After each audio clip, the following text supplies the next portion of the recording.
Hello everybody and welcome back to the Unwell Bus Videos YouTube channel. I'm Unwell Bus Videos, otherwise known as Unwell Central, depending on what day of the week and what video you're watching, and welcome to my second attempt at filming this video. Before we do begin, there is a slightly different setup in this video. You may notice the audio is slightly different. Please let me know what you think of it. I've got a brand new setup that I'm using to film these videos on. You won't notice any difference on sort of the quality of the video, driving, stuff like that. That's all the same. But the new external setup that I'm using is slightly different, i.e. different location. So do let me know what you think. If there is a little bit of an echo, I can hear it as well myself. Do let me know. But as I say, don't be alarmed, you're not the only person listening and hearing it. So in this video we are driving the 16A. We're driving it back towards Adstow. In the previous video I did, we drove the 16A from Adstow to Castleton. We drove it in a Leeds City street deck, so I thought it was such a lovely route, I thought it would be wasted if we didn't take a spin in an Eclipse in it. And this is exactly what I thought. I did think Renown, but I didn't have the Hoffs installed, and I thought, nah, I'll enjoy this a lot more in a B7 Eclipse. So in front of us is BJ10 VGD, First South Yorkshire's Olive Grove, Sheffield based 69502 in the Five Rivers branding that was put on the side as part of the Sheffield Blue livery when it was painted in. These ex-West of England Eclipses that arrived direct from the West of England from Bath all received this livery, and there's some others that have just arrived. I'll explain that as we do go on. Those ones won't be receiving this for a few obvious reasons. But anyway, let's get ourselves on the way. Get all this sorted. Hopefully, because I have already driven this route now, I have already done it once. I've done the majority of it, not all of it, but the majority of it.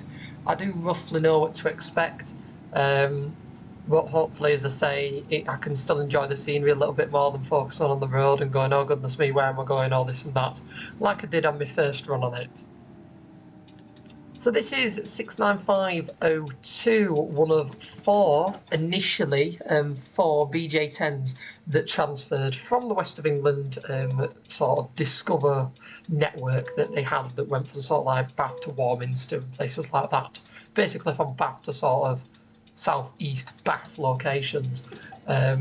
They're all for the D1, D2, D3. They all had the high back seats in them, wood effect flooring, e-leather seating, and were sort of in like a beigey orange livery.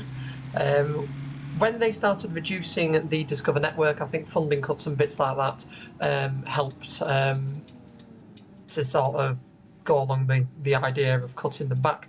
It basically sort of think one of the routes got withdrawn, another one of the routes got curtailed back, so they ended up with four spare buses, and that's why 69502, 69503, 69504. Now logically I'd say 69505, but no, and 69508. So that is 2, 3, 4 and 8. They all cascaded from Bath, bearing in mind at the time Bath still had the entire batch. They all moved from Bath in that order to Olive Grove in Sheffield. So at the time they allowed for the street lights that we had to go off lease, the SM13s and the SK63s, and these have settled in very nicely, some of which got interior refurbishments. Some of them, like this 102, didn't get any interior refurbishments, still got the leather seating, but it's still really comfy anyway. So from a passenger comfort perspective, the high back e-leather seating is still pretty nice. But the story doesn't end there with these. In fact, the story with these Eclipse 2s goes on. And the remaining BJ10s and 11 plates that they had in Bath of the Discover network have also since been withdrawn. The Discover network is now not run as Discover. It's just like D1, D2, that kind of thing. And it uses the ex First Cymru, ex First South Wales E200 MMCs. So to standardise with the fleet to go towards more ADL products, that's what West of England are trying to achieve, they got rid of these. And lo and behold, as luck would have it, First had run the B network. They won the Rochdale operation. So all of the available West of England Eclipses that were all of the Bath Discover buses, all of the other 695s and some 694s, all transferred over to Oldham, and then Rochdale going via Adderley Green to be painted into yellow. So they're all painted into yellow for the B network. Some people believe that it was a bit of a waste to paint them for such a short period. But if you did visit Rochdale and visit parts of Tranche 2 and the first part of B network, the first operation did look arguably better than the stagecoach operation, purely because, yes, the first operation was smaller, but it was still a case of 95% of their vehicles were painted in yellow. There was only a couple of South Wales E200s running around in first bus colours. So overall, it's a really, really good pretense for the operation, really good first impression for towards TFGM as well. That was really, really important, especially at the time that Tranche 3 bids were being decided and bits like that. So they're all painted yellow, got people used to the B network yellow buses, and then the Evoras and the Mellows have started to arrive. Now with the B network, the street lights and they had the little ones have gone to predominantly Worcester and Bristol. The E200s returned to South Wales, but they still had all the eclipses. So the WX59, 694, 45, 46 and 47, they ended up going to Bradford. 47s are yet to enter service at the time of filming this. I have done a separate video on them on the Amwell Central channel. Then Bradford has now also got 69505, so the sister one to this, and I believe they're getting, I want to say like 69500 and 69501, I believe, along the lines of that. And Sheffield, and this is where we sort of all loop back in, Sheffield is getting some more of these as well. This time, as I say, not from the west of England. They are coming from the Oldham, well, it was Oldham, but now Rochdale, should I say. Coming from the Rochdale B network operation. But Sheffield is also getting a few. We're getting the ex-Gosport Eclipse branded Eclipses, 695, 37, 38 and 39. We've been wanting them for a couple of years now.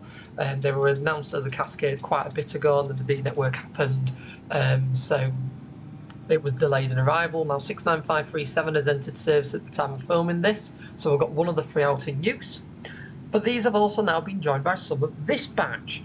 So in service at the moment is 695, 06 and 07, with the idea that 9, 10 and 11 are also going to join the fleet. The idea behind that is that Sheffield already have these four, and they also have the, I believe that I want to say they're like 12, 13 plates from Essex, 695, 12, 13, 14. They also have them as well.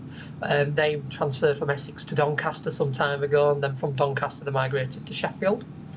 So we've got them as well. So the idea is it's a pretty clear, sort of clean cut batch of vehicles, even if there were two separate batches initially. Numerically they all work together.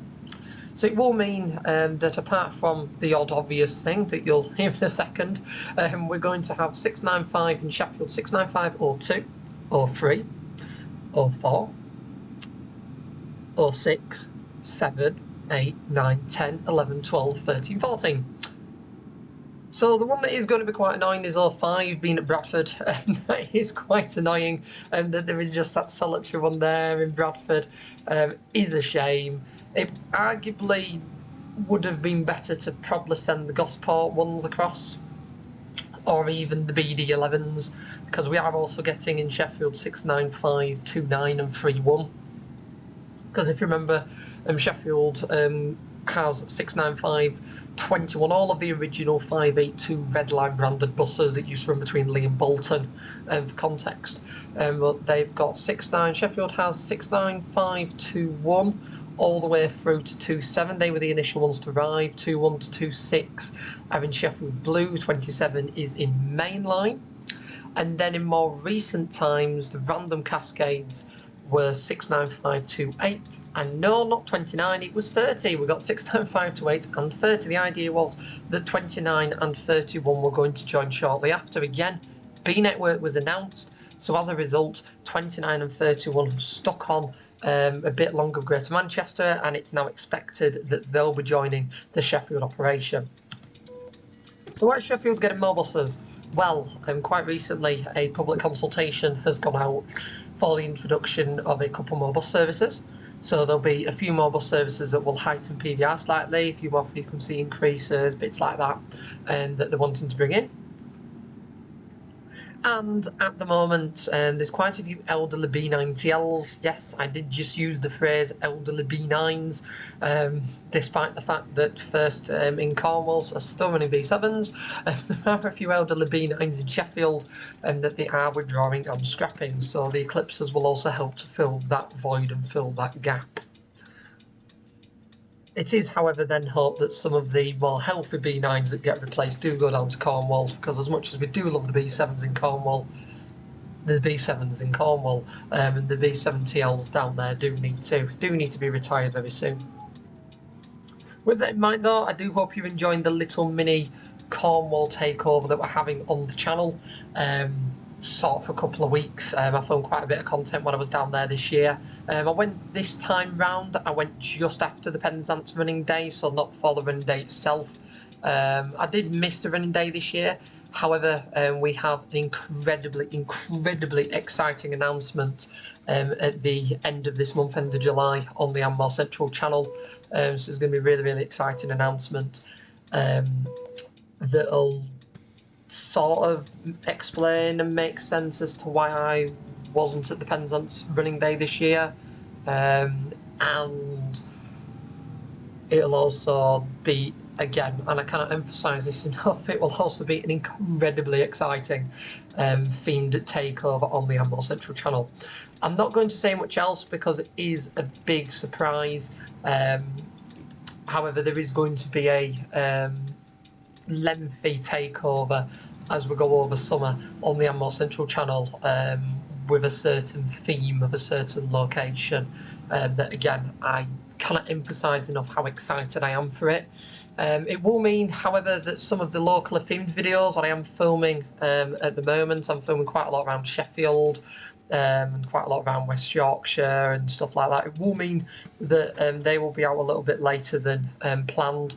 However, the positive element, I'll just stop the time, there we go. Just to note as well, this is the depot again. Something I did think about and I did discuss in the video that didn't air is the idea of having a bus stop there. You know, like Pocklington bus station, for those of you that know East Yorkshire quite well, East Yorkshire Motor Services. They have sort of a bus stop just before the garage front, and then the bus has sort of been a little bit more diagonal across. That might be quite cool as an idea, just a little bit of food for thought, something like that. But yeah, it will mean that some of the themed videos, because it's always the case, I put a theme in place, I put a really nice video idea in place, and I plan out all the channel activities, and then quite a lot of exciting stuff happens. I mean, for example, South Yorkshire, we've got the TM Travel E200 MMCs, we've got the new street decks from Leicester, we've got the new Gosport Eclipse branded streetlights entering service very soon at Olive Grove. Then if you move towards West Yorkshire, they've got 3 Gosport streetlights in Huddersfield, and they've got the ex-Merseyside E40Ds on loan from Liverpool. They've got the 2X York with wings and advertising boards on loan to Hunslet Park from York that are on borrowed time. They've got them as well. And then quite a few other themed elements that I can mention, and sort of go on to mention and what have to look at as well. So I am slowly but surely getting around to filming all of these, and as a result of that, they will be out sort of mid-autumn, so it's not something I've forgotten about. I am conscious of what's happening in the current affairs of transport and what have. But at present, I do have a really exciting, as I say, really exciting video theme. Oh, GWR train! Very appropriate for Devon, actually. Very appropriate for Devon. Very nice. You don't get the HSTs that long, unfortunately, anymore, but still pretty awesome. Yeah, that's why you may notice a bit of a gap between all of the current affairs and bits going on and when the videos are actually released. I am conscious about these things. I am quite aware. As I say, though, at present we've got quite a big channel takeover planned over summer, and then all of these other themed videos and locally themed news, transfers, loans related videos, will be out in due course. And do let me know, as I say, I do use this channel as a little bit more of a subscriber contact channel. That was a little bit curt. As a subscriber contact channel, because it's obviously a smaller audience, I can engage with you all a little bit easier and what have. I mean, we're still rising on the channel. I'll still thank you for the support again, because the subscriber amount is going up phenomenally at the moment on both channels, so I do really thank you for that. But it is quite nice having this channel where I can have a bit more of a chin wag. I'm not always got a theme to discuss, so I can engage a little bit more.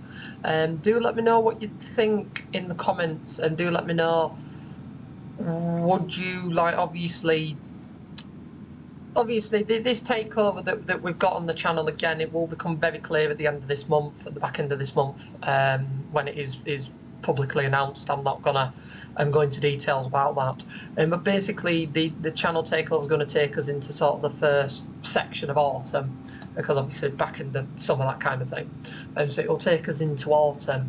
Now, if I sort of film videos now around the themes that I've just mentioned in the video, and I obviously focus on those themes and discuss the topics and what have, even if obviously the fleets have changed, some vehicles may have been recascaded, would you all still be interested in watching the videos? I.e., there may be slight, obviously, they've been mentioned at the beginning, but there may be, the circumstance may have changed, obviously, with fleet transfers, or if it's a loan, they may have gone back, that kind of thing.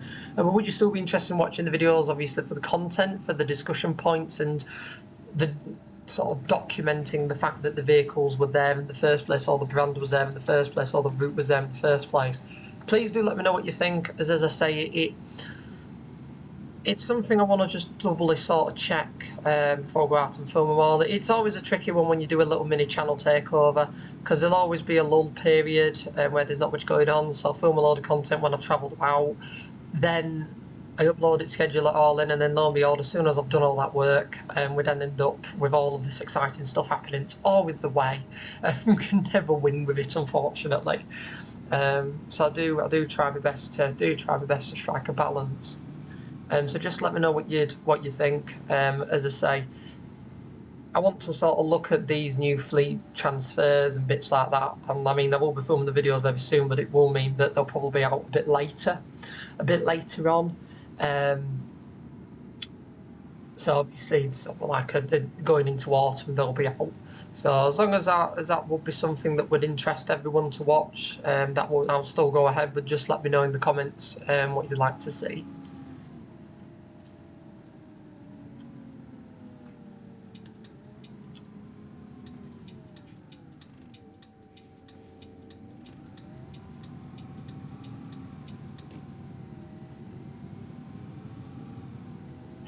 It's always a tricky one. It's always a tricky one balancing the videos on the channel, obviously balancing, because of how I do the filming, and other YouTubers are the exact same, and this is that tight bit. Now, in my previous attempt on filming this video, I got ripped round in one go, so I'm hoping to achieve the same, otherwise it'd be a little bit embarrassing.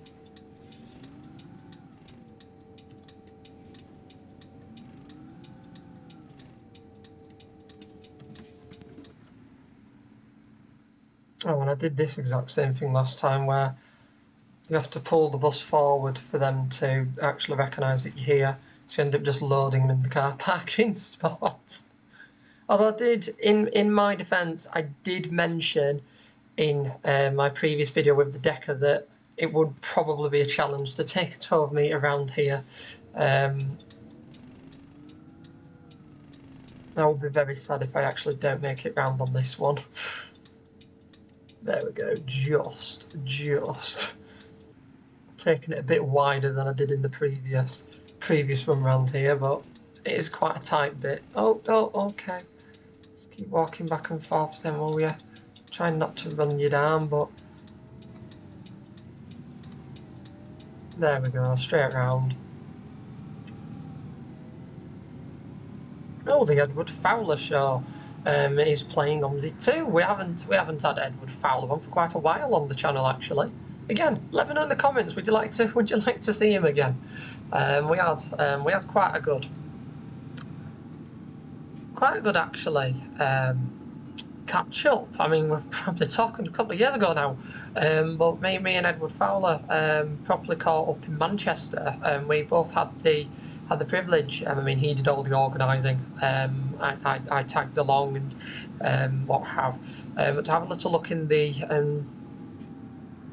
sort of transport, Manchester Transport Museum and Manchester Museum of Transport at Queen's Road, and we had a look at their archives with all the old documentation for timetabling and bits like that. At the time, Edward Fowler looking into an OMSI 2 project and wanted some sort of original bus timetables and information like that.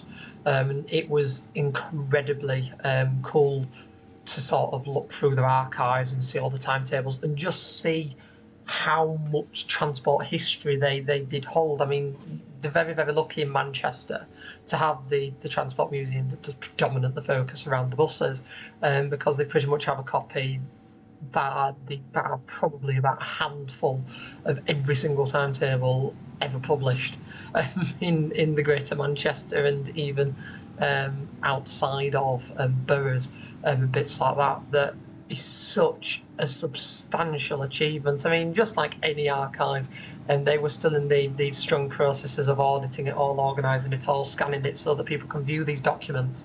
And that's always really important with an archive. There's no point hiding an archive away. It may as well be accessible in some shape or form.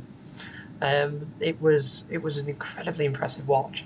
It did make me think, if only that sort of thing was available in West Yorkshire. That is a shame with the different museums and the focuses. There isn't sort of one combined effort for it. That is a shame. South Yorkshire, we do withhold some incredible archives, really do. And I think what's really helpful with the archives in South Yorkshire is the people who do hold the archives are sort of actively involved in the preservation groups in the local trusts. They may not necessarily own a bus, but they are still heavily involved, and I think that's what really does help with sort of storing the archives and ensuring they do exist. Because it's like I've had it a couple of times where I've spoken to a few individuals, and yes, there are some group museum archives, but there is also individual people. But because the network of people is so strong within South Yorkshire, it does mean that you can usually obtain original documentation, original timetable booklets, maps, and if you do wonder about a specific route corridor or potentially a specific service that used to exist, there will be at least one of this small number of people that will have a paper timetable or just have the knowledge of that route existing. That is really, really important in order to preserve the history that we've got in the bus world. I mean, you can't progress forward if you don't reflect on your history, after all. I mean, that again is another thinking behind, even if the videos will be out later than planned, it's still another idea behind filming the videos of the fleet transfers and cascades and bits like that and just releasing at a later date. That's another idea behind that, because even if they are released at a later date, it's obviously still documented, people are still aware it happened, people can still watch the videos back. I mean, there's quite a lot of you that still watch videos of random fleet transfers, even now, where potentially the vehicles involved may be the other side of the country or scrapped, but you're still watching because they are still interesting to look back on. So hopefully, as I say, that will work as a plan. And we've got Pub by Bus coming back as we make our way to the back end of the year as well. Pub by Bus will be making an appearance. And then there's also, again, once our little mini summer takeover is done, we are then bouncing on, alongside the normal news, updates, network videos, we are bouncing onto a brand new, very, very exciting series. So again, lots to look forward to on the Ammo Central channel. The Ammo Bus Videos channel also has an absolutely amazing array of backseat videos from all around the world, quite literally, releasing over the next few months. There's quite a lot of cool content coming out on the channel. I am still filming these OMSI 2 videos. I am going to try and set up Train Simulator, I think, as well. Part of the Train Simulators anniversary, they gave everybody Chatham Mainline for free if you were in the right place at the right time. So I do have an additional map to look at. I mean, they've got the summer sale and they do keep knocking maps and bits down quite phenomenally, so I might end up buying something else as well. So if you are all interested in watching that again, do let me know. I mean, now I've ridden on some of the lines, some more of the lines that I've purchased. It does mean that I can discuss sort of stories around that as well, that I think does enhance the experience when I'm filming, recording a video, because it's like here I always use the Sheffield, West Yorkshire, or some other livery I can discuss, because as I say, we pivoted off with vehicle transfers, and you can get those discussion points really going. I mean, the bus station that we're left in Castleton, and the Castleton bus station in the map, is Whitby bus station. We didn't get a chance to discuss that. We were straight out with this, but I did discuss in the previous video where it is pretty much just Whitby, and it is sculptured in such a phenomenal way, is that bus station at Castleton, as you saw, where it is, you could genuinely be fooled into thinking it is just Whitby, because you've got the train station in the same place. The stands have been constructed in such a clever way to make them look so realistic. I mean, the 16A goes off what people who go to Whitby will know as the X4 stand, X4A stand to Middlesbrough via the coast of Redcar. And then there was also 95 came in. That I thought was pretty awesome, because the 95 is actually a route. Albeit it doesn't use eclipses because it needs smaller buses. Although I think they can use eclipses on the odd slate runs actually. But it does tend to use they use Pulsar, should I say, Pulsar 2s, but they do tend to use Optare Solos on it because of the tight roads and bits like that on the route.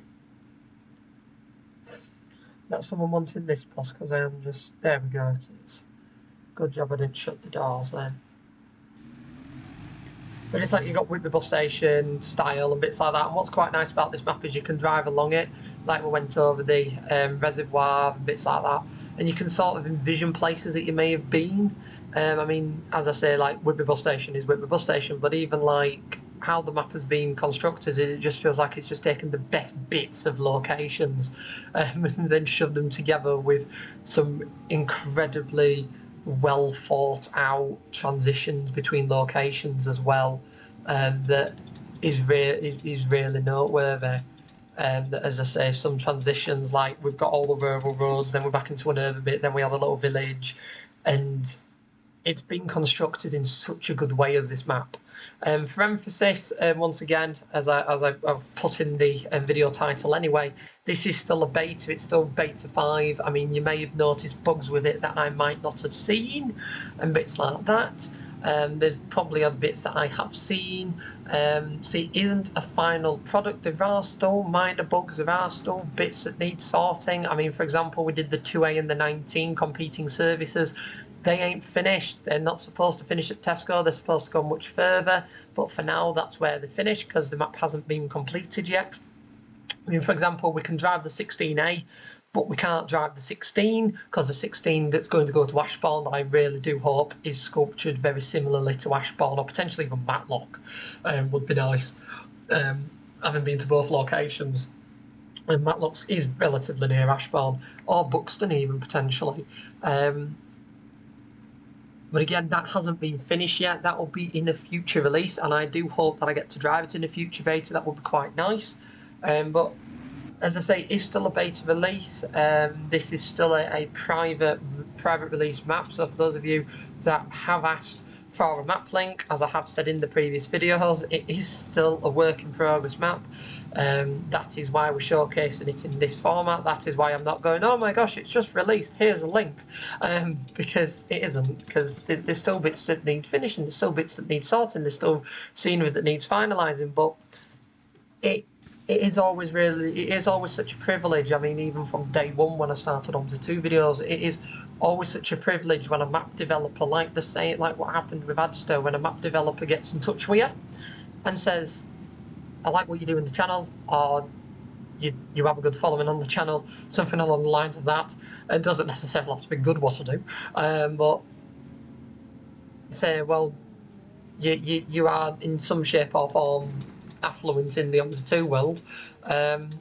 Would you like to showcase the work in progress map that I'm making? It's always such a privilege. I mean, as a result of that, over the years, we've driven all sorts of maps. I mean, albeit some are always more finished than others, but again, that's the world of work in progress. But they've always got unique features about them, always got a little bit of personality.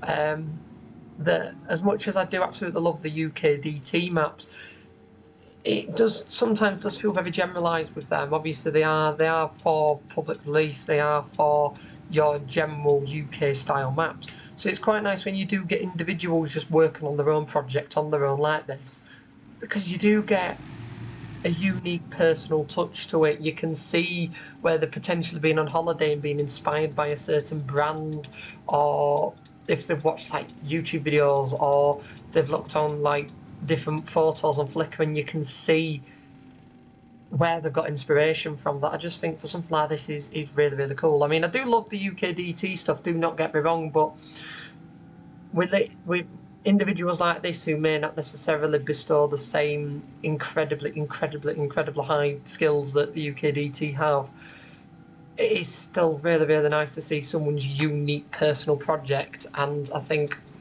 getting to drive someone's unique personal project will forever, for me, just be a privilege. That's what this is. This is someone's personal project that they worked on and thought, yeah, I want somebody else, I want this YouTuber to have a little drive of it and show it off. That, again, such a privilege. I think we've done that run quite early. Oh no, we're only a couple of minutes. No, we're about 7 minutes. Oh, are we? No, we're not doing too bad. We are only a couple of minutes out. Now, this bus station reminds me a little bit of Truro bus station. A little bit of Truro bus station does this. Obviously, Truro's not in the middle of a junction, but I do also again think that this unique element of having it in the middle of a junction is also pretty awesome. But yes, that was the 16A, as I say, on Adstow Beta 5. A really, really nice map. As I say, can't emphasise, like, the UK DT stuff's amazing, and this is lovely. But as I say, for me personally, I do like driving these because you do just get your personal touch. I mean, UK DT is obviously built by quite a few people. They put a plan together, they work on the plan, but you can tell with these maps it's quite fluid, because it is just one person cracking on with it and sort of deciding, oh yeah, I want to put that there, I want to put that there, and you get one person's like personal project there, personal touch to it. That's what this is. That, as I say, can't emphasise enough, it isn't finished yet, so if you did see bugs and bits like that, they will not be there in the final release. Everything will be sorted by then, and as I say, a lovely run, and we'll, as I say, hopefully get to drive very, very soon the 16 to Ashbourne. So I do hope you've all enjoyed this video. If you have done, do be sure to hit that like button so that more people can find it and enjoy like you have. And if you haven't already, do be sure to subscribe to the And More Bus Videos YouTube channel for more content like this from the simulation section, with videos from OMSI 2 and potentially a train simulator up to twice a week on Thursdays and Sundays at 5 PM, as well as an archive of over 6,000 backseated engine-focused public transport videos from the UK and beyond. With buses, tram, trains and more, there's something on there for everyone, with additional 21 of those videos added every week. Once again, though, I'd like to thank you all for watching. I really hope you've enjoyed this one. We've just got to see a 400 MMC drift, so again, you can see you've seen that in the video. But once again, I'd like to thank you all for watching, and I will see you all in the next video I make. Goodbye for now. Bye.